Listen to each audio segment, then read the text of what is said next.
Mabilis ang luto ng chili garlic para sa masarap na Japanese siomai. Kung mahilig kayo sa siomai, try nyo yung recipe natin for today's video. Sa 1/2 kilo ng giniling, marami na kayong magagawa. Madali lang itong gawin at higit sa lahat ang sarap. Perfect na pang merienda, pang ulam at pwede ring ipang negosyo. Gusto mo rin ba? Tara, luto tayo. At para sa gulay ng ating siomai na gagawin, isang carrot lang yung ilalagay ko. Balatan natin ito at hiwain ng mga ganito kalalaki. Maglalagay din pala ako dito ng halagang 5 pesos ng spring onion, isang sibuyas at 3 butil ng bawang. After ko ngang may handa yung mga gulay na kakailanganin, gagamit ako dito ng food processor para mapino itong mga gulay na ilalagay natin sa siomai. Mas pinapadali kasi neto yung trabaho ko pag ito talaga yung ginagamit ko. Next, sa isang mixing bowl, pagsamasamahin na natin lahat ng mga ingredients. Yung 1/2 kilo ng ground pork, yung mga pinagsama-samang gulay at timplahan na rin natin ito ng mga pampalasa. Naglagay din pala ako dito ng isang itlog at isang sachet ng oyster sauce.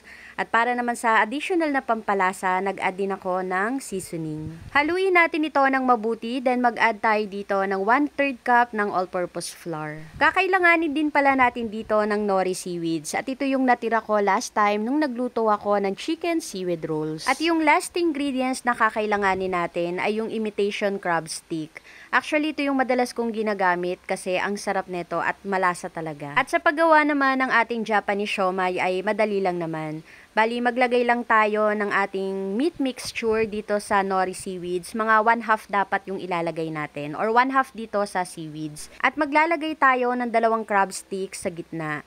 I-roll lang natin ito at lagyan ng tubig sa dulo para maisara. I-roll lang natin uli para masigurado na hindi bubukas yung ating Japanese siomai na ginawa. At kung mapapansin nga ninyo na may space pa sa mga magkabilang dulo, lagyan lang natin ito ng konting meat mixture then i-press. Ilagay muna natin ito sa freezer at least 2 hours bago hiwain. At habang naghihintay nga, gawa naman muna tayo ng madali at masarap na chili garlic. Bali dito sa food processor ko, pinagsama-sama ko lang yung bawang at 2 piraso ng sili. Nag-add din ako ng 1/2 cup ng cooking oil at pagka na-mix na nga or na-grind na, ilagay na natin dito sa kawali. Lutuin lang natin yung bawang sa mahinang apoy at pagka naluto na nga, ilalagay na natin dito yung mga pampalasa.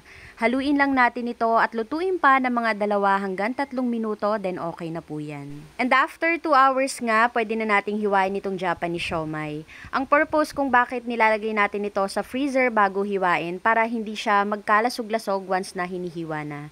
I-steam natin ito for 20 minutes. At ganun lang kadali, ready to serve na ang ating masarap at madaling gawin na Japanese siomai. Gusto mo rin ba? Tara, kain tayo.